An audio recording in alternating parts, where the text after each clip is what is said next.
What's up, fam? I thought I'd bring you this video today to show you how I cut my dog's tail. Some people might be out there wondering, how can I groom my dog at home? Especially when you have a fluffy dog like I do. So what you're gonna need is the brush. I actually got that brush from the dollar store. It's just to, you know, smooth the fur. Then you want to have a good pair of shears or scissors in, you know, normal terms. And then all you're going to do is hold on to the tail, which is the hard part of the tail. So you make sure you're not cutting that as you go around the tail.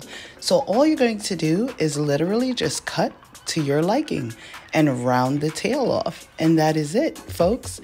I'm going to let you sit back, relax, and enjoy the rest of this show.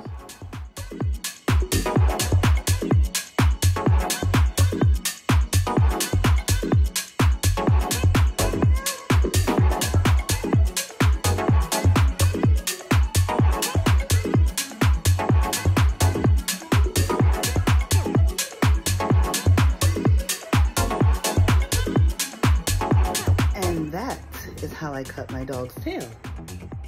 Ta-da! Bye.